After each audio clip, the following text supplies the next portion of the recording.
हा, लक्ष द्या आता इकडं, की आपण मगाशी सांगितलं होतं की कविता कशा पद्धतीनं सोडवायची आणि कशा पद्धतीनं त्यावरील प्रश्न पाहायचे. आता आपण तुमच्या समोर एक कविता दिलेली आहे. आता बघा, एक देशाचा जो शिपाई आहे, तो शिपाई आपल्या देशाबद्दल मनोगत व्यक्त करत आहे. त्या देशाबद्दल त्याची कोणती भावना आहे, त्या देशाबद्दल तो काय करू इच्छित आहे, या सर्व गोष्टींचा तिथं आपल्याला त्याने आशय दिलेला आहे. आता त्यामध्ये त्यांनी काय सांगितले बघा, देशाचे आम्ही शूर शिपाई, भिणार नाही कोणाला, सदा पुढे आम्ही पुढेच जाऊ, पुढेच नेऊ देशाला. आता या एका पहिल्या पॅरेग्राफ मधून किंवा त्या सांजामधून तुम्हाला काय लक्षात येईल बघा, तो म्हणतो की देशाचे आम्ही शूर शिपाई आहे. काय आहे? देशाचे आम्ही शूर शिपाई आहे, भिणार नाही कोणाला, सदा पुढे आम्ही पुढेच जाऊ, पुढे नेऊ देशाला. म्हणजे बघा, तो काय म्हणतोय की आम्ही आमच्या देशाचा विकास करत पुढेच जाऊ, पुढेच नेऊ देशाला. आता पुढेच नेऊ देशाला याचा अर्थ काय होतो की पुढेच नेऊ देशाला म्हणजे काय की विकास करणे. काय करणे? विकास. काय? विकास. आणि त्याच्यानंतर तो काय म्हणतोय, वंदन आमचे देशाला या, वंदन त्याच्या झेंड्याला. म्हणजे काय की मी शतशः नमन करतो आमच्या देशाला आणि त्या देशाच्या ध्वजाला. आता झेंडा म्हणजे काय, ह्याच्या समानार्थी शब्द काय येईल आता झेंड्याचा? ध्वज. काय येईल? ध्वज. त्यानंतर उंचच ठेवू फडकत झेंडा, भिणार नाही मरणाला. म्हणजे की ज्या ज्यावेळी देशावरती संकट येईल, ज्या ज्यावेळी देश माझा संकटात राहील, त्यावेळी त्या संकटावर मात करण्यासाठी आमचा प्राण जरी गेला तरी आम्ही त्या प्राण देण्यासाठी सुद्धा घाबरणार नाही किंवा भिणार नाही. आणि न घाबरता न डगमगता उंचच ठेवू फडकत झेंडा, म्हणजे आमच्या देशाचा मान सन्मान असलेला झेंडा हा नेहमी फडकतच ठेवू, असं तो म्हणतोय. बंदूक जरी खांद्यावरती, शांती ठेवू चोहीकडे. तो काय म्हणतोय की बंदूक जरी आमच्या खांद्यावरती असली, आता बंदूक कशासाठी वापरतात की साधारणतः समोरचा जो आपला शत्रू आहे त्या शत्रूचा बिमोड करण्यासाठी, आपल्या देशावर ज्यावेळी संकट येईल त्यावेळी त्या संकटावर मात करण्यासाठी आपण त्या शस्त्राचा उपयोग करू म्हणतोय. पण पुढे काय म्हणतोय की शांती ठेवू चोहीकडे. पण त्या बंदुकीचा वापर हा आम्ही काय करू की सर्व बाजूनी, सर्व ठिकाणी, चहूबाजूनी शांती ठेवण्यासाठी आम्ही त्याचा वापर करू. चोहीकडे म्हणजे काय की चोहीकडे म्हणजे सर्व बाजूनी, सर्व बाजूनी, चारी बाजूनी. दुसऱ्या देशा शिकवू शांती, प्रेमाचे देऊ धडे. म्हणजे तो काय म्हणतोय की दुसऱ्या देशाला शांती कशा पद्धतीने ठेवायची हे आम्ही त्यांना धडे देऊ, आणि प्रेमाचे देऊ धडे. प्रेमाचे देऊ धडे म्हणजे बघा, पहिला दुसऱ्या देशात शिकवू शांती, म्हणजे दुसऱ्या देशाला आम्ही शांती कशा पद्धतीने ठेवायचं हे शिकू. आणि प्रेमाचे देऊ धडे म्हणजे प्रेमानं कसं वागावं, प्रेमानं कसं राहावं, एकोप्यानं कसं राहावं याच्या आम्ही धडे देऊ, असं तो म्हणतोय. पुन्हा काय म्हणतोय की देशाचे आम्ही शूर शिपाई, देश आम्हाला हा प्यारा. म्हणजे काय की देशाचे आम्ही काय की सर्वाधिक शूर असे शिपाई आहे आणि देश आम्हाला हा प्यारा. म्हणजे काय की आम्हाला आमचा देश कसा आहे? प्यारा आहे, म्हणजे आम्हाला त्याचा अभिमान आहे. कुठेही गेलो, कुठेही असलो, म्हणजे काय की जगाच्या पाठीवरती आम्ही कुठेही राहायला गेलो, कुठेही गेलो तरी आम्ही आमच्या आठवू भारत हा प्यारा. म्हणजे काय की आम्ही आमच्या देशाला, आम्ही आमच्या भारत देशाला तिथं आठवू, आठवणीत ठेवू, असं तो शिपाई म्हणतोय. आणि त्या शिपायाची बोल, त्याचे मनोगत कवितेमध्ये बद्ध केलेले. आता आपण प्रश्नाकडे वळणार आहे. त्यांनी प्रश्न काय विचारला बघा, कवितेतील शूर शिपाई कशाला घाबरत नाही. आता बघा, कवितेतील शूर शिपाई कशाला घाबरत नाही. आता इथंच तुम्हाला दिले, वंदन आमचे देशाला, वंदन त्याच्या झेंड्याला, उंचच ठेवू फडकत झेंडा, भिणार नाही मरणाला. कशाला तो भिणार नाही म्हणतोय की मरणाला घाबरत नाही. आता घाबरत नाही म्हणजे काय की भिणार नाही. काय?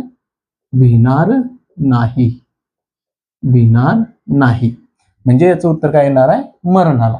म्हणजे समानार्थी शब्द आहे, लक्षात ठेवा. त्यानंतर काय की शूर शिपायाने कोणता निश्चय केला आहे.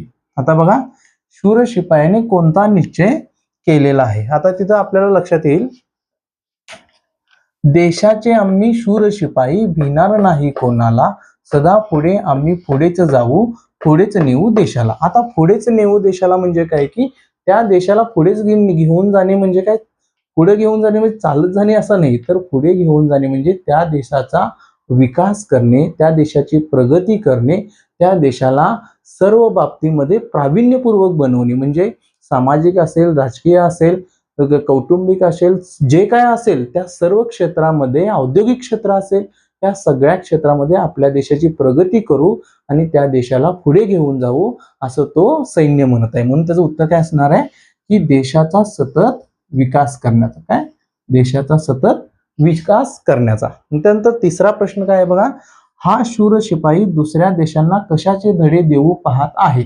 आता बघा, तो कवी, जो शिपाई कवी आहे तो काय म्हणतोय की मी ह्या देशाचा शूर शिपाई आहे आणि ह्या देशाचं रक्षण करत असताना, या देशाची कटिबद्धता पाळत असताना बंदूक जरी खांद्यावरती, म्हणजे बंदूक जरी माझ्या खांद्यावरती असली तर शांती ठेवू चोहीकडे, दुसऱ्या देशा शिकवू शांती. म्हणजे तू कशाचे धडे देऊ इच्छित आहे, शांततेचे. कशाचे देऊ इच्छित आहे, शांततेचे. कशाचे, तर शांततेचे. म्हणजे बघा की आता आपण तिन्ही प्रश्न सोडवले, तिन्ही प्रश्नांचा जर विचार केला तर त्या कवितेतील असलेलं शब्दशः अर्थ आपल्याला इथं कुठेही दिसत नाही. म्हणजे त्या कवितेमध्ये आलेले समानार्थी शब्द असतील, विरुद्धार्थी शब्द असतील, बोलीभाषेतील जे शब्द आले त्या शब्दांचा अर्थ काय होतोय, त्या अर्थपूर्ण परिपूर्ण झाल्यानंतर प्रश्न कसे सोडवायचे हे आता आपल्याला समजणार आहे. म्हणजे काय की ज्यावेळी तुम्ही कविता असेल, कवितेवरील प्रश्न असेल, ते सोडवत असताना ती कविता व्यवस्थित वाचन करून घेतली पाहिजे, त्या कवितेचा आशय समजून घेतला पाहिजे, त्या कवितेतील समानार्थी शब्द कोणते आहेत, विरुद्धार्थी शब्द कोणते आहेत, त्यानंतर ध्वनिदर्शक शब्द कोणते आहेत हे समजून घेतलं पाहिजे. साधारणतः कवितेतील एखादा भाग समजला नसेल तर तो परत एकदा समजावून घेण्याचा प्रयत्न तुम्ही केला पाहिजे. त्यानंतर कवितेतील कोणता आपल्याला अवघड भाग वाटत आहे, गाभा वाटत आहे, तो परत एकदा 1-2 वेळा तो वाचून घेतला पाहिजे. आणि महत्वाचा मुद्दा काय की कविते कोणत्या विषयावर लिहिलेला आहे, म्हणजे जर तो विषय आणि तो आशय जर तुमच्या समजण्यास आला तर त्या कवितेचं शीर्षक देण्यासाठी तुम्हाला मदत होईल. आता ही कविता बघितली तर आपल्याला काय जाणवते की ही कविता कशा संदर्भातला आहे, तर ही देशभक्तीपर कविता आहे, जे की एका शिपायानं आपलं मनोगत व्यक्त केले, त्या देशाप्रती भावना व्यक्त केले आणि त्या भावनेचं प्रतीक म्हणजे काय की ही कविता आहे. त्यानंतर साधारणतः कवितेवर किती प्रश्न विचारले जातात, तर साधारणतः कवितेवर किमान 3 प्रश्न विचारले जातात. मग ती कविता असू द्या, उतारे असू द्या, या दोन्ही महत्वाचे आकलन या घटकामध्ये सर्वाधिक महत्वाचे हे 2 घटक आहेत, एक उतारा आणि दुसरं कविता, जे की आपल्याला बोनस मार्क देऊन जातात. काय, बोनस मार्क. आता मी असं का म्हणतोय, कारण बघा उतारा असेल किंवा कविता असेल, तुमच्या समोर दिला जातो, त्या कवितेचं, त्या उतार्याचं चांगल्या पद्धतीनं वाचन करायचं आहे, समजून घेऊन वाचन करायचं आहे आणि खाली दिलेल्या प्रश्नांची उत्तरं तिथंच तुम्हाला शोधायचे.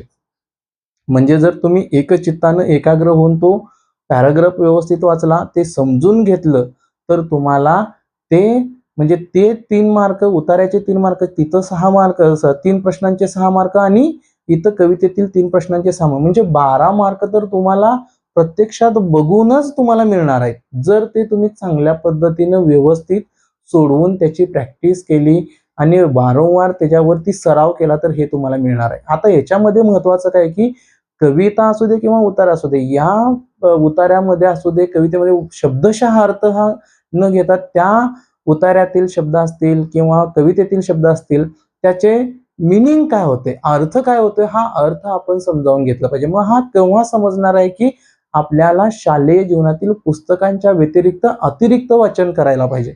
आता अतिरिक्त वाचन करायला म्हणजे काय की तुम्ही म्हणणार बाबा आता आम्हाला हे शालेय जीवनातील अभ्यास, हा स्कॉलरशिपचा अभ्यास आणि आम्ही अतिरिक्त वाचन आहे. तर अतिरिक्त वाचन म्हणजे काय की अकबर बिरबलाच्या गोष्टी असतील किंवा एखादं छोटं देशभक्तीपर पुस्तक असेल किंवा गोष्टीचं पुस्तक असेल, हे तुम्ही वाचलं पाहिजे. हे वाचन केल्यामुळे काय होते की तुमचा शब्दभंडार वाढत जातोय आणि शब्दभंडार वाढत गेला की त्या एकाच शब्दाचे किती शब्द अर्थ निघतात, किती शब्द निघतात, हे सगळी गोष्टी तुमच्या हळूहळू लक्षात येतात. मग तुम्हाला समानार्थी शब्द असू दे, विरुद्धार्थी शब्द असू दे, ध्वनिदर्शक शब्द काय हे समजण्यास मदत होते. उतार्यातील वाक्यप्रचार म्हणजे काय, म्हणी काय, त्याचा अर्थ काय होतो, जोडाक्षर म्हणजे काय, ह्या सर्व गोष्टी तुम्हाला समजण्यास मदत होतात. मला वाटतं की आता एवढं समजावून सांगितल्यानंतर कवितेवरील तुमचे प्रश्न 100% बरोबर येतील याची मला पूर्ण खात्री आहे. मी वारंवार सांगतोय की माझं चॅनेल हे गरीब विद्यार्थ्यांसाठी, खेड्यातील रुरल एरियातील विद्यार्थ्यांसाठी आहे. पण तेच विद्यार्थी हे व्हिडिओ कुठे ना कुठेतरी पाहत नाहीत. मला याची खंत वाटते. मी आपणास विनंती करत आहे की हे व्हिडिओ पहा. याच्यामध्ये जेवढं काही शक्य होईल माझ्याकडून ते मी तुम्हाला देण्याचा प्रयत्न केलोय. ते तुम्ही घेतलं पाहिजे. जर कोणती अडचण आली तर तुम्ही कमेंट बॉक्समध्ये मला सांगा. आणि नवीन व्हिडिओ बनवत असताना काही छोट्या-मोठ्या गोष्टी चुकत असतात, त्यावेळी तुम्ही समजून घ्याल ही मी आशा बाळगतो. पुनश्च एकदा आपणास राखी पौर्णिमेच्या हार्दिक शुभेच्छा देतो आणि आजचा व्हिडिओ मी इथंच थांबवतो. धन्यवाद.